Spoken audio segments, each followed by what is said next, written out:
So many survivors of domestic violence leave their abusive relationship only to find that they're being abused again post-divorce or separation by being a victim of parental alienation.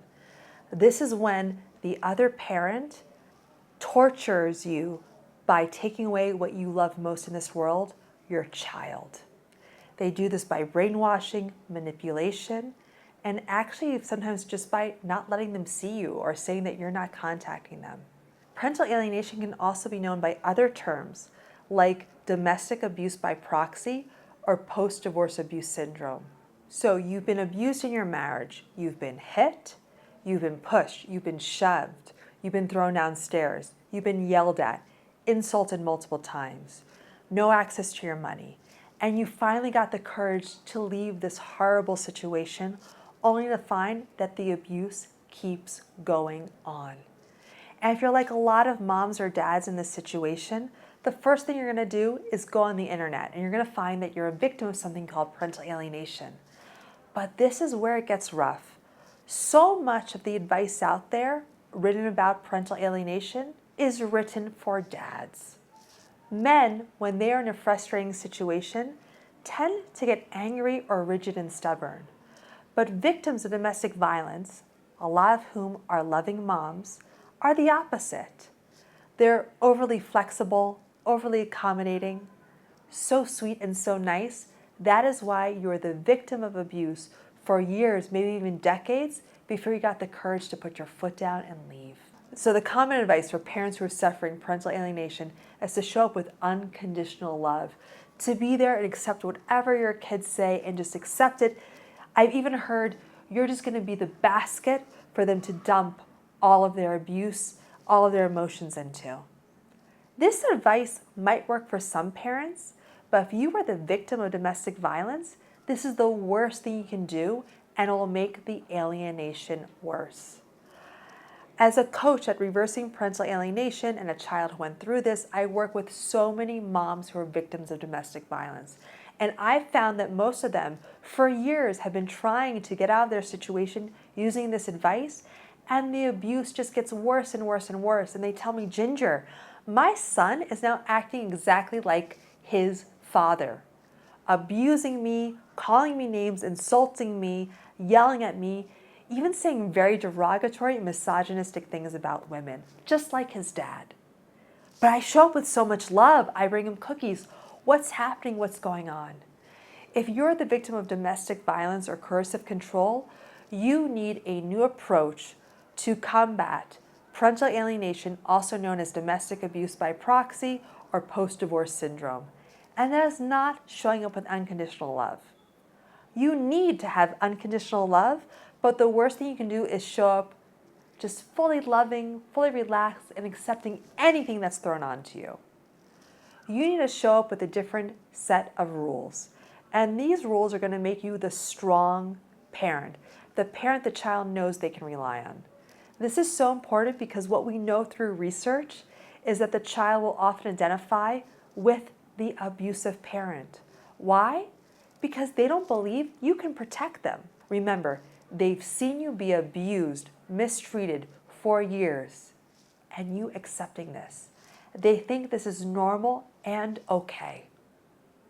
And if they have one parent who's weak and a victim, and one parent who's strong and mean, scary, but you can't protect them from the strong, mean, scary parent, they are naturally going to align with the strong, mean, abusive parent. We see it over and over again. So now that we've diagnosed the situation, how do you, as a loving, kind mom or dad, get out of this situation? The first thing we're going to do is we're going to be on the lookout for when your child treats you in an abusive manner. We're going to differentiate between an emotional outburst, which any kid can have, such as, I'm frustrated, I don't like what you made for dinner, I don't like that, why'd you do this, and it's an outburst, versus abusive behavior. Here's a clear example. I work with a mom who, before she began to work with me, she was a victim of domestic violence, separated for a few years, but the abuse kept going on, and the father manipulating the children to reject and abuse their mother. Her teenage son came over for Thanksgiving and declared, "Mom, I'm going to ruin Thanksgiving for you." And then proceeded to take the sweet potatoes off the table, throw them on the ground. The cornbread, throw it on the ground. The green beans, throw it on the ground. And I asked her what she did, and she said, "Well, I was taught that when an alienated child shows up with anger, you need to be the receptacle for all that abuse, all that emotion." And I said to her, "But you're teaching your son that it's okay to abuse women. What if 10 years from now, the alienation has been stopped, he's married, you go over to his house for Thanksgiving, his wife prepares a beautiful Thanksgiving spread, and he comes out and says, 'I'm going to ruin Thanksgiving,' throws the sweet potatoes under the ground, throws the green beans under the ground, throws the cornbread in the ground." And she said, "I'd be horrified." But that's what you're teaching your son to do. You're teaching him that's okay to abuse you, and by proxy, okay to abuse all women. Not only is this sad, this is just very dangerous for him in today's climate to do this. So how do we get control of this situation? If we've identified it's abusive behavior, we're going to set a clear boundary. And a boundary is not for the other people. "Stop abusing me. Stop throwing the food on the floor." No, we're going to remove them or ourselves from the situation. "Hey, the rules in this house is that we're all respectful at Thanksgiving. I need to ask you to leave." Or, "I don't like this conversation, the tone of it. I'm going to end this conversation. I'm happy to pick it up where we left off when you agree to treat me, and you're going to list your conditions to be treated." And you know what I've discovered? So many moms who have been in these abusive situations, I ask them what their boundaries are for their kids, for their ex, for anybody, and they'll tell me, "I've never thought once in my life, what are my boundaries?" So you're going to think about these boundaries. You're going to make them clear in your head. You're going to write them down, and guess what? The boundaries for your children, for your ex, should be the same for your coworkers or for anybody you meet. They don't get a special pass to mistreat you because they're family. Let that sink in. Just because they're your child, they don't get to mistreat you. They can have an emotional outburst, but not abuse you. If you have extended time with your kids, you're going to make sure that all of these rules and boundaries are written down in a place where they can see them with clear consequences. So if you have to have a consequence or enforce a boundary, the consequence is clear and it's not coming from an emotional place. Then you're going to work on getting yourself to be super strong and resilient. For some moms, this might mean a kickboxing class, self-defense, primal scream therapy, doing art, theater, whatever it takes so you feel powerful as yourself. Remember, your kid is not going to reunite with a weak parent. They're going to reunite with a strong parent. We're going to get our finances in order. We're going to get our life in order. We're going to be that strong, stable parent who can protect them from the other parent while showing them how to draw healthy boundaries. This advice is going to be hard for you. It's going to be difficult for you. You have been through so much, but remember, you are a survivor. You are a loving parent. Your kid just needs to be able to see this once and for all, that you are able to protect them. I've worked with so many moms who have been able to avoid the traps with a consistent approach. One mom I worked with was told by her ex, who she had a restraining order against, who was physically abusive with her and poisoned the sons against her, "I'll help you see your sons if we can grab coffee." She went. She went to another coffee date, and another, and another, and another. Still no sons. I asked her, "How many times have you texted your ex, who you have a restraining order against, in the past month?" She said, "Oh, I don't think I've texted him at all. I don't text him." I said, "Get out your phone and count." She goes, "Well, it's going to take a while." I said, "It's okay. We have time. Count." 67 times I messaged him.